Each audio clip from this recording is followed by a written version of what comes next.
ಬೆಳಿಗ್ಗೆ 6 ಗಂಟೆಯಿಂದ ಕುಂತ ರಾತ್ರಿ 10 ತನಕ ದಿನಾಲು 1000 ಪತ್ರ ಕೊಟ್ಟು ಎಷ್ಟು ಕೆಲಸ ಕಾರ್ಯಗಳು ಹಗಲು ರಾತ್ರಿ ನಾವು ಮಾಡಿದೀವಿ ಅಂತಕ್ಕಂಥದ್ದು ನೀವು ನೆನಪು ಮಾಡಿದ್ದೀವಿ. ನಿಚ್ಚೇನು ಹೇಳಕ್ ಹೋಗಿ ಸಂಘಟನೆ ಮಾಡಿ ಶಿವನಗೌಡಕ್ಕೆ ಶಕ್ತಿ ತುಂಬಕ್ಕಾಗ್ತದೆ ಅಂದ್ರೆ ತುಂಬರಿ.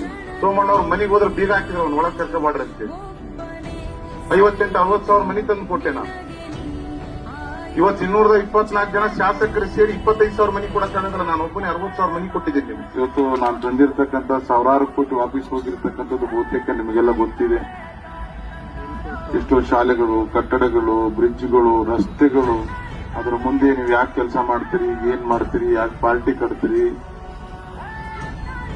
ಊರಲ್ಲಿ ಏನೇ ವೈಮನಸ್ಸುಗಳಿದ್ರು ಕೂಡ ಬಗೆಹರಿಸ್ಕೊಂಡು ಪಾರ್ಟಿ ಕಟ್ಟಿದಾಗ ಮಾತ್ರ ನಾವು ಅಭಿವೃದ್ಧಿ ಆಗಲಿಕ್ಕೆ ಸಾಧ್ಯ ಇದೆ. ನಮ್ಮ ಬೂತ್ ಅಭಿವೃದ್ಧಿ ಆಗ್ತದೆ. ದೇವದುರ್ಗಕ್ಕೆ ಅಭಿವೃದ್ಧಿ ಬೇಕು ಅನ್ನೋದಾದ್ರೆ ಹೆಚ್ಚೆಚ್ಚು ಸಂಘಟನಾತ್ಮಕ ಕೆಲಸವನ್ನು ನೀವು ಮಾಡಬೇಕಾಗ್ತದೆ ಅಂತಕ್ಕಂಥ ಮಾತನ್ನ ಹೇಳ್ತಾ, ನಾವು ದಿನಕ್ಕೆ 18 ತಾಸು ನಿಜವಾಗ್ಲೂ ಹೇಳ್ತೀನಿ. ನಾನು ನನ್ನ 3 ಮಕ್ಕಳು ಹೆಂಗ್ ದೊಡ್ಡವರಾಗ್ಯಾರ ಅಂತ ನೋಡಿಲ್ಲ. ನಾನು ಅಷ್ಟು ಸಮಯ ನಾನು ಸಾರ್ವಜನಿಕರಿಗೆ ಕೊಟ್ಟಿದ್ದೆ.